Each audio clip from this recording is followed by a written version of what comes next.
Pues de entrada, Francisca, darte las gracias por participar de este archivo, de estas memorias. Y lo primero que te quería preguntar es si recuerdas cuándo se anunció el confinamiento hace un año, cómo te enteraste, qué te preocupó en ese momento. Vale, justo estaba, es mi época de vacaciones esta, y justo yo estaba en Berlín cuando se anunció el confinamiento y volví al día siguiente. Entonces lo que me preocupó inicialmente fue, por un lado, si me iban a dejar o no volver, que luego rápidamente me enteré que sí que había un periodo para volver a casa. Y, y por otro lado, al nivel de trabajo, todas las llamadas de qué hacemos este fin de, cómo lo hacemos, cómo lo anunciamos y cómo nos posicionamos, ¿no? Porque en este momento todavía había esta duda de, a pesar de el anuncio de confinamiento, había la duda del posicionamiento personal en relación a esto. Ahora ya es como más unificado, ¿no? Pero en ese momento era esta duda de, wow, ¿cómo lo gestionamos esto? Sí. Fue el 14 de marzo, si no me equivoco, sí. De posicionamiento personal dices a nivel de si hacer caso a lo que se decía o no, o si se tenía más miedo o no. Claro, a ver, yo soy coordinadora de RAI, entonces todas estas decisiones normalmente me llaman y me preguntan, ¿qué te parece? La gente me va dando la opinión y hay como que como somos asambleario y no había tiempo de reuniones, lo que sería normal, ¿no? Había esta cosa de mediar la decisión. Unos decían que esto igual no era bien así todavía, otros decían que no, que hay que cerrar, que hay que chapar, tal. Entonces, este momento y esta duda de posicionamiento personal o colectivo, ¿no? De cómo comunicarlo. El tema de cómo comunicar lo que estaba pasando era importante, sí. Porque ¿cuál era la dificultad ahí a la hora de comunicar eso? Claro, comunicarlo de una forma que sea cumpliendo la realidad actual sin perder la perspectiva de esperanza futura, ¿no? Porque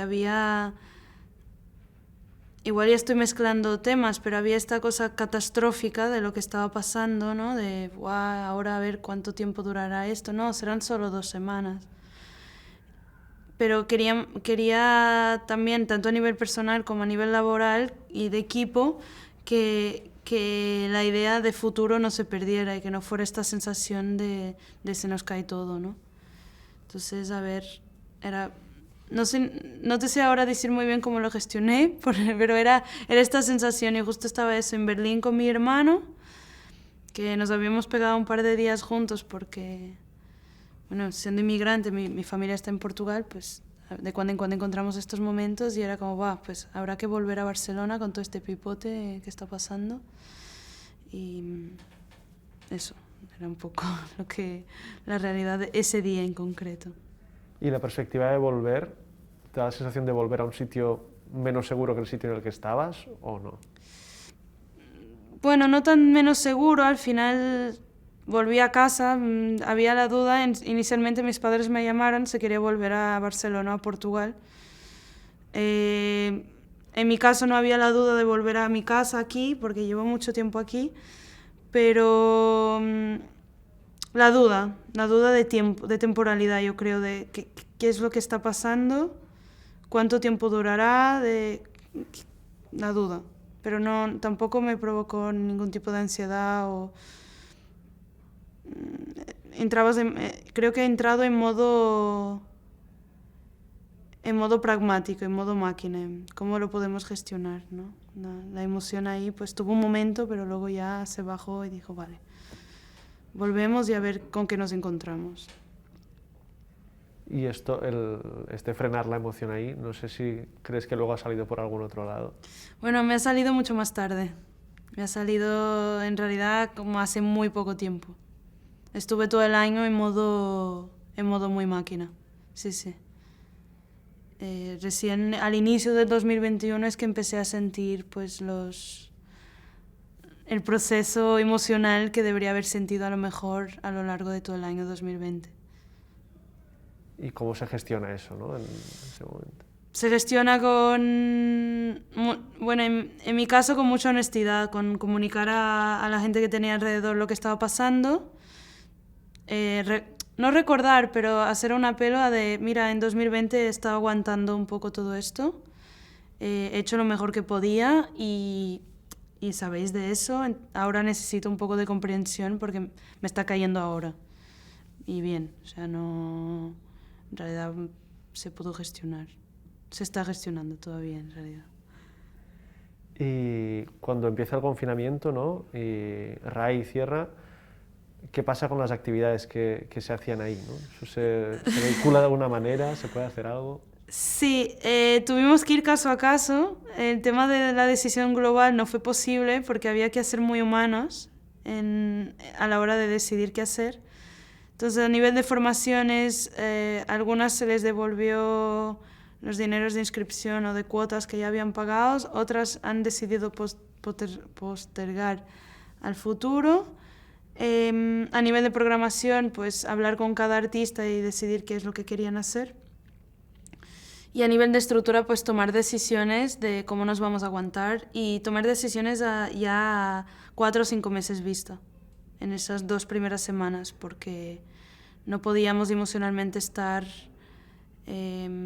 pendientes de cada semana lo que pasaba. Entonces la decisión fue en su caso, voy a ser honesta, ¿no? De un adelanto de subvenciones de todo lo que ya nos habían otorgado para poder sobrevivir a nivel estructural hasta finales de julio, que fue lo que pasó. Y claro, decías esto, ¿no? Que tomáis decisiones a 4 meses vista porque de entrada ya veis que esos 15 días no van a ser 15. No, ya sabíamos que esto no... Siendo realistas y viendo también la realidad ya italiana, todo lo que ya estaba pasando. En RAI, siendo una estructura que por histórico es una estructura asociativa, privada, que ya tenemos una forma jurídica y una condición un poco, no diría precaria, pero que al final dependemos de una autofinanciación muy grande para poder seguir, a pesar de tener el apoyo del ayuntamiento en algunas actividades concretas. Entonces preferimos siempre optar por plantear lo peor, porque así nos podemos siempre, si luego va bien, pues mejor. Entonces fue un poco esta la posición que hemos tomado. Claro, por las características, ¿no? Toda la gente que trabaja ahí, que da cursos o que actúa, entiendo que no dependía exclusivamente de los ingresos que había ahí. No, esto era algo que también estábamos valorando. Había el tema de los técnicos, de los que trabajamos, que somos 4. Entonces estas 4 personas sí que entraron en ERTE para poder garantizar un sueldo mínimo. Luego, los talleristas, artistas, etc. Realmente no son... Pocas son las que dependen de este ingreso o de esta actividad. Que también llegó a un punto que era eso, caso a caso. Y había artistas que nos pedían pues las cartas de cancelación de bolo para poder pedir las ayudas públicas, si han estado gestionando todas estas cosas. También siento que toda la máquina de repente empezó, el tema de las ayudas, el tema de... Muy rápidamente empezamos a ver estas posibilidades y a ir paso a paso, viendo qué era lo que se podía y lo que no se podía hacer. ¿Y cómo funcionaron estas ayudas? ¿En RAI o en RAI, no? Sí. Bueno, en RAI y para las personas vinculadas, ¿no? También. Principalmente del Instituto de Cultura y del Ayuntamiento de Barcelona. Hubo también, en nuestro caso, SIC, de la GENE. Pues esta gente ha ido lanzando como hasta septiembre, han habido convocatorias pequeñas, no fueron valores muy grandes, pero igual para todas las cancelaciones que hemos podido tener regulares en nuestro caso, porque tenemos una programación que es puntual y luego teníamos unos ciclos que ya se hacían y que ya teníamos una estimativa de cuánto se ingresa y de cuánto reciben los artistas, etc. Y pues se pudo hacer un cálculo y nos fueron dando esta ayuda a fondo perdido para compensar las pérdidas que hemos tenido de esto. Y luego IQ sí que tuvo una convocatoria que salió a finales de junio, si no me equivoco. RAI es parte de un sistema que se llama, del sistema de cultura de base, de todo lo que son entidades que trabajan en estas iniciativas, pues más de apoyo a la cultura emergente, a cultura de base, formaciones, etc. Y justo con esto se pudo entrar en una red que luego derivó esta convocatoria de ayudas a cultura de base, estructurales, que nos permitió pues pagar el alquiler, cuentas básicas de agua, luz, esas cosas. Y todo esto creo que era a fondo perdido. O sea que... ¿Y cuándo se os permite reabrir y cómo se gestiona esta reapertura? En general, el año pasado se nos permite abrir... claro, esto ha ido pasando por varias fases, ¿no? Tuvimos 2 cierres en realidad. Tuvimos el cierre en marzo y tuvimos el cierre en noviembre, de 3 semanas. En marzo estuvimos hasta finales de mayo, si no me equivoco, y en junio hemos empezado muy poco a poco con algunas formaciones que se habían retrasado el trimestre. Y estuvimos con esto hasta julio. Programación no la hemos hecho hasta agosto. Y en agosto planteamos lo que fue el Cabaret al Carrer, en colaboración con el ayuntamiento, y hemos hecho la primera programación en la calle con todas las medidas de seguridad. Estuvimos como un mes. Entonces en verano hicimos formaciones y el Cabaret al Carrer en agosto. Luego cerramos de nuevo en agosto por, no vacaciones, pero porque al final es una época que... Y se estaba permitiendo viajar un poco, la gente estaba yendo a su casa, era como un momento así. Y en septiembre volvimos a trabajar, ya planteando pequeñas presentaciones, teatros al 30%. Y luego en noviembre, todo esto siempre con las restricciones y con aforos limitados, lo que todos estamos viviendo ahora. Y en noviembre volvieron a cerrar extraescolares y todo lo que era grupos de creación por un tiempo. Y ya luego pudimos, pero programación no. Y en diciembre volvimos recién a temas de grupos de creación, al soporte a la creación. Entonces toda esta gente que de repente quedó colgada, o grupos, más que todo grupos de formación avanzada, que de repente querían seguir entrenando y trabajando, sí que estamos cediendo espacio. Y estas, ¿no?, las medidas que hay que implantar para la reapertura y estas restricciones de aforo, ¿cómo se afectan, ¿no?, a nivel de gestión, a nivel económico? Claro, afecta bastante en el sentido de que, como os decía, RAI es una estructura asamblearia y asociativa.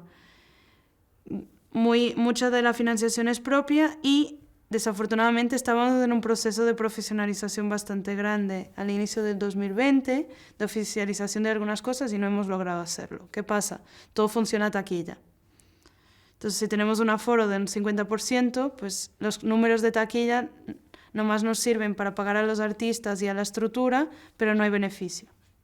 Se cubren gastos actualmente. Y este plan como de profesionalización que estabais haciendo, ¿ves como perspectiva de que se pueda recuperar? Yo espero que sí. Sí, espero que sí. No lo veo recuperable hasta 2022 como mínimo. Este año estamos en una perspectiva más de supervivencia y de mantener la estructura. Y en el lado más, no positivista, pero viendo el lado bueno, estamos revisando muchos temas de protocolos, de dónde es que queremos ir, dónde es que no. El equipo ha sufrido algunas reestructuraciones también, porque toda la pandemia nos obligó a hacer esta selección de información. Entonces esto creo que cuando se pueda, que en algún momento yo creo que se podrá, no sé con qué condiciones, pero creo que podremos retomar este plan estratégico que teníamos, será desde un lugar mucho más informado. Y cuando hacéis, ¿no?, actividades, espectáculos ahora, ¿la gente acude con facilidad o la gente tiene miedo y acude menos? Pues mira, sorprendentemente estamos teniendo más aforo que antes. O sea, más aforo, más... Todas las noches que se van programando, el aforo va completando al 50%, pero sí, hubo este despertar para lo que se hace, Y para lo que se hacen estructuras como RAI, que son las pocas que están pudiendo trabajar, porque una estructura grande es mucho más difícil de reabrir, ¿no? Entonces, estas estructuras pequeñas, estos teatros más antiguos, es curioso el apoyo que vamos recibiendo y también de las socias y de la gente que ha estado involucrada. Esto fue bonito lo que fue pasando. Y todos los mensajes que vamos recibiendo, sí. Sí, en ese sentido sí. O sea, ¿crees que la pandemia ha servido para poner en valor este tipo de espacios como es el vuestro?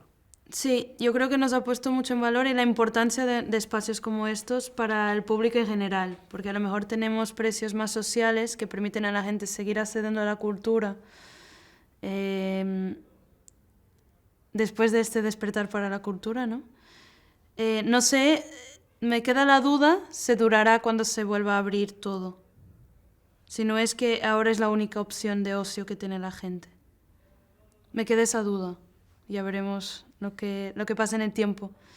Ahora es muy bonito el apoyo. Es verdad que el apoyo a la cultura está pasando mucho, tanto a nivel administrativo como a nivel más del público en general o de usuarias. Es algo que hablamos internamente. Queda la duda de cuando abran bares por completo, discotecas, cuando el ocio se vuelva a convertir en otra cosa, si la gente va a seguir teniendo ganas de invertir su dinero en teatro o en pequeños conciertos acústicos. Durante, ¿no?, los primeros meses de reapertura se reivindicaba mucho la cultura como un espacio seguro, ¿no? No sé cómo viviste esta reivindicación, cómo os habéis reorganizado para garantizar esta seguridad, ¿no? Lo vivimos muy de acuerdo con todo el movimiento que estaba habiendo porque al final nos hemos reinventado por completo. Hemos hecho una inversión grande en todo lo que son en temas de desinfección, en temas de sacar temperaturas, hasta el día de hoy lo hacemos a cada persona que entra ahí, en las horas extra que está dando todo el equipo para cubrir estas recepciones, esta regidoría, garantizar que todo esté bien. Entonces sí que es verdad que vemos este esfuerzo y sí que creemos que no hay un peligro ahí, o sea, no, la gente llega, se sienta, hay distancias de seguridad, todo lo que está bajo la normativa sí que se hace, entonces no hay ninguna razón para que la gente tenga miedo. Sí que al inicio, en abril, cuando se hablaba de la posible reapertura, cuando se empezó de nuevo a hablar con los artistas, a nivel de artistas había un miedo de dar nuevas fechas, porque siempre había el miedo de que volvieran a cancelar. A nivel de público no lo hemos sentido tanto. Y esta incertidumbre, ¿no?, de no saber cuándo se puede volver a programar las cosas, de si luego se volverá a cerrar, ¿cómo se ha vivido esto y cómo ha impactado, ¿no?, en vuestro día a día? Claro, impacta en el sentido de que, por ejemplo, ahora yo creo que llevamos haciendo actualizaciones semanales. O sea, la forma de gestionar es otra. Ya no hay un planteamiento futuro y por mucho que quieras hacer un plan estratégico, te enfocas más en los objetivos prácticos, en las actividades que te gustaría hacer, pero a nivel más, por ejemplo, presupuestario es muy difícil hacer una previsión. No se va viviendo al día. El tema de la perspectiva o lo que a lo mejor hago yo como administrativa del presupuesto anual, que este año lo presenté igual a la Asamblea General y se me hizo muy extraño.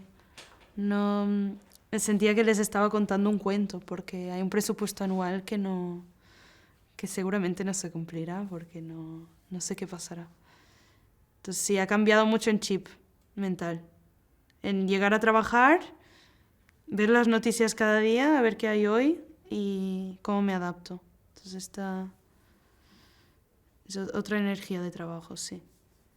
¿Qué consecuencia tiene el trabajar así con esta incertidumbre, ¿no? Un cansancio emocional de todas las que estamos ahí, yo creo. Muchas ganas, una comunicación muy humana siempre de lo que nos está pasando, pero se va notando el cansancio acumulado y se hace extraño plantear futuro, aunque sabemos que tenemos que hacerlo y que tenemos ganas de seguir y que creemos importante lo que se está haciendo, pero claro, hay días mejores y días peores. Tuvimos que unirnos más, yo creo. Ya cada uno dejó de trabajar en lo suyo, que sí lo hace, pero que igual pedimos más ayuda, ¿no? Porque no es la única forma. Y para el proyecto, el hecho de estar esto, ¿no? Programando semana a semana, como decías, ¿qué consecuencia tiene? O sea, ¿qué cambia, ¿no? ¿Hay cosas buenas, hay cosas malas en esto? No sé.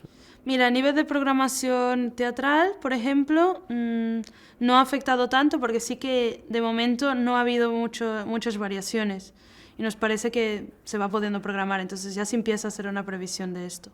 Siempre teniendo en cuenta el peor escenario posible, que es el de 50%, que no nos bajen de ahí. Entonces, de momento estamos trabajando a nivel de programación así.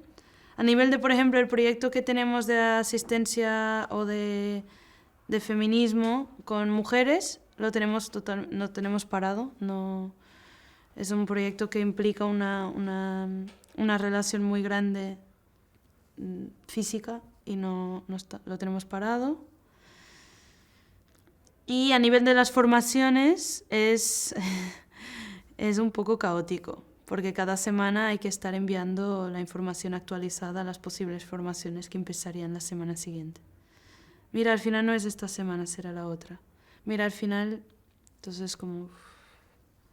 Sí, es la parte que coge más. Y luego, claro, el hecho de no tener actividad regular y de no tener esta afluencia de gente y de tener tanto control de afluencia, pues afecta mucho a nivel estructural. No existe una estructura funcional ahora. Y supongo que muchas entidades les está pasando, pero es que no es posible tener una estructura funcional. Lo que os digo, de llegar al inicio de mes y saber, este mes voy a ingresar no sé cuánto de aquí, voy a pagar sueldos este día, es muy difícil prever todo esto. Y a nivel de las formaciones que comentabas, claro, de entrada la gente, ¿no? El hecho de que le tengas que estar diciendo al final esta semana sí, esta semana no, ¿cómo lo vive, cómo reacciona a esto? Hay de todo. Hay gente que es muy consciente del contexto y que también han visto la noticia cuando tú la viste y que cuando reciben el correo dicen muchas gracias por el buen trabajo y iremos hablando. Y luego hay gente que está realmente, que supongo que son perfiles que a lo mejor a nivel artístico no están pudiendo reinventarse, ¿no? Porque dependiendo de la actividad que hagas es muy difícil. Si eres de aéreos, pues el tema de las clases online tampoco es viable, no puedes hacerlo. Hay de todo. Hay gente que está muy cansada ya de la situación y siente que necesitan más cuidado y más atención. Y luego hay gente que es muy consciente del contexto y que no pone ningún tipo de problema. Y luego también hay gente que no tiene ni idea de lo que está pasando. Y cuando les envías dicen, pero el gimnasio ha abierto. Y dices, bueno, entonces hay que hacer esta pedagogía de a veces explicar el contexto. A veces no, casi cada semana vamos teniendo que hacer estas explicaciones. Pero bueno. Claro, porque estas categorías, ¿no? que existían de tipos de licencia, de tipos de actividad, la gente no las tenía tan presente antes. No. Y de hecho con RAI siempre nos ha pasado de confundir qué es RAI, ¿no? Es un centro cívico, es una casa ocupa, hay esta duda, ¿no? De hecho esto es algo que igual es interesante, tuvimos bastantes controles policiales desde que hemos empezado. Porque hay esta sensación de casa ocupa, de entrar y pedirnos todo el papeleo. Que luego al final no resulte ninguna multa, nomás es... Pero claro, hubo una época, yo creo que de diciembre a febrero, cada fin de tuvimos policía en RAI. Pero controlando si cumplíais las medidas o simplemente si escuchaban el ruido de la calle, no sabían lo que era o sabían lo que era y entraban. Entraban y unas veces de una forma más agresiva, otras veces de formas más suaves, pero no deja de ser una rusga, ¿no? Como un control policial. Sí, tuvimos ahí un par de de situaciones. Y esto es algo nuevo, digamos, que antes no pasaba. Sí, sí, antes no nos pasaba. Nos pasó alguna vez, pero esto es normal en cualquier local. Lo que cada fin de que viniera, y de hecho hubo fines de venir 2 veces. Uno es el viernes, creo que el viernes de la Urbana y el sábado de los Mossos, cosas así. Que supongo que es porque como están por la calle y no son muy conscientes tampoco de... no son informados de qué estructuras hay en el barrio, pues van siguiendo un poco lo que pase en la noche. Sí, ahora ya se calmó un poco, pero tuvimos ahí una época que de hecho llamaba al distrito cada semana de no podemos hacer nada porque es bastante agresivo. Está... Sí, sí, sí. Cambió el contexto en ese sentido. Y los controles estructurales también son mucho más grandes. Hay que tener todo muy al día ahora. ¿Controles de qué tipo? Todo lo que es seguros de responsabilidad civil, todo lo que es gestión en sí, no te puedes olvidar de nada ahora porque en estos controles, por ejemplo, nos verifican todo, ¿no? Desde seguro a estatutos, junta directiva actualizada, tiene que haber alguien con contrato adentro porque muchas veces la taquilla es voluntaria, ¿no? Es alguien que viene a ayudarnos. Pues ahora los técnicos tenemos que estar también a los findes. Extintores, estas cosas, tienen que estar todo el día. Y lo que hablábamos antes de los diferentes tipos de actividades, ¿no? Y las medidas que se hacen para cada tipo de actividad, en vuestro caso, ¿funcionan los tipos establecidos, digamos, o hay momentos que decís, aquí no tiene sentido esto, ¿no? O se desencaja o se contradice? Nosotros nunca entramos en ninguna normativa. Nunca sé... Cuando sale la normativa siempre llamo, porque no entramos en ninguna. No somos un espacio público del ayuntamiento como serían los centros cívicos que tienen un protocolo. No somos un teatro por sí, porque somos una asociación que por acaso tiene un teatro, entonces tampoco entramos en la normativa teatral. Entonces voy preguntando. No somos una academia de danza, por ejemplo, esta semana las academias de danza han podido abrir. Llamé al ayuntamiento, no, es que vosotros no sois academia. Digo, no, pero las actividades de danza, ¿las podemos hacer? Siempre es esto.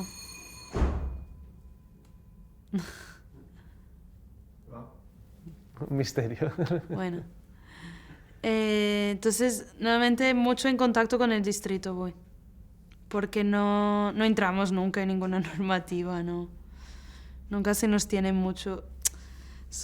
Y mira que somos bastantes estructuras así en Barcelona, no es que sea una estructura muy particular, ¿no? Hay muchas así en el Raval, principalmente aquí en Ciutat Vella hay muchas estructuras así. Pues no estamos muy protocolados, ¿no. ¿Y como que ha faltado información en ese sentido o el distrito siempre os...? No, el distrito siempre nos ha atendido bastante rápido y con una explicación bastante clara. Por ejemplo, residencias, grupos de creación, pues vosotros hacéis esto lo podéis empezar, ¿no? Como siempre nos ha aconsejado mucho y muy rápido. O sea, el lunes siguiente llamo y me ayudan a decidir qué hacer.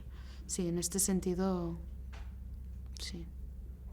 Y antes decías como de la importancia de pensar en el futuro, ¿no? En ese contexto. ¿Cómo se piensa en el futuro, ¿no? En un contexto tan incierto? ¿O cuáles son, o cómo lo hacéis para, ¿no? ¿Qué herramientas tenéis para pensar el futuro? No sé. Claro, para pensar el futuro estamos enfocándonos mucho en este plan estratégico que habíamos estado trabajando ya para el 2020. Y ahora lo retomaremos en marzo. Esa es un poco la idea. Pero no le hemos dedicado mucho más. Ahí a nivel de reuniones es algo que vamos preguntando, esta seguridad de querer seguir o no. Entonces, habiendo esta seguridad, yo creo que ya el 2020 nos ha probado que podemos salir de lo que sea, ¿no? Como esta cosa resiliente de después de un año como en 2020 hemos salido, si hay ganas, encontraremos la estrategia, ¿no? Esta cosa de confiar también. Y un poco en esta línea, no sé, ¿qué dirías que vosotras como RAI o en general como sociedad hemos aprendido de todo esto o que tendríamos que aprender de todo esto que está pasando? Tendríamos que aprender muchas cosas. No sé hasta qué punto hemos aprendido tanto. No sé si es un poco malo decir esto, pero seguimos viendo muchos patrones iguales como sociedad, ¿no? Como RAI siento que también necesitamos aprender cosas, pero hemos aprendido mucho por tortazos, ¿no? Porque el año pasado fue tan así que al final aprendes a hostias. Ay, no sé si debería decir estas cosas, pero bueno. Aprendes. O sea, aprendes. Luego es lo que haces con eso. Yo creo que sí que nos hemos dado cuenta de muchas cosas. Luego es qué es lo que vamos a aprender de eso. Principalmente el lado humano. Yo creo que estaba muy olvidado antes.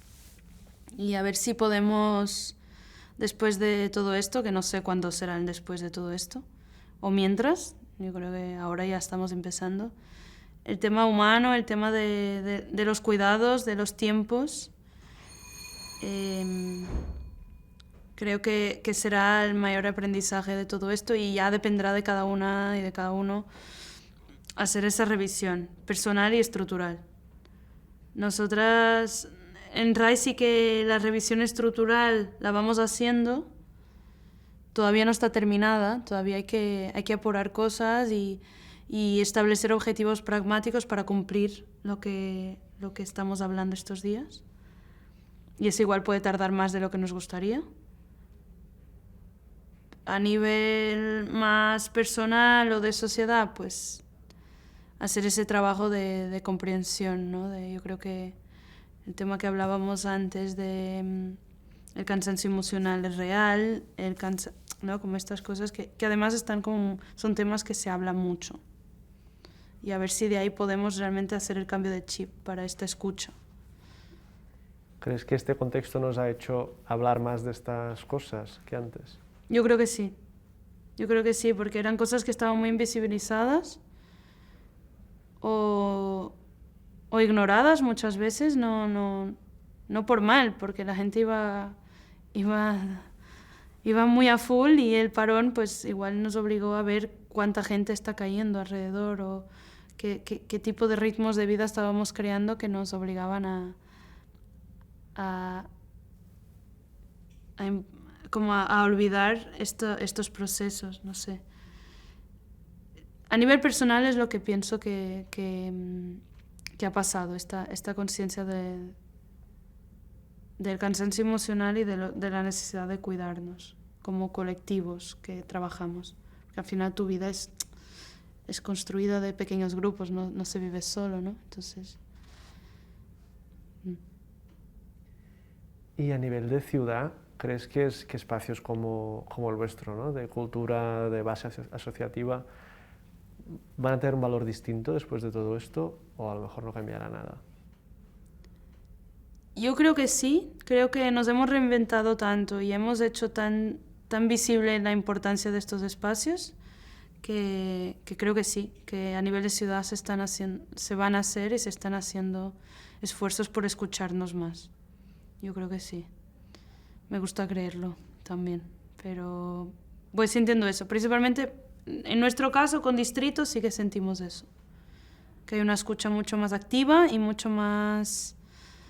hay una confianza grande porque ya lo vieron, ¿no? Como que de repente ya ves que esta gente va a tirar, entonces vamos a echarles un cable con lo que podamos.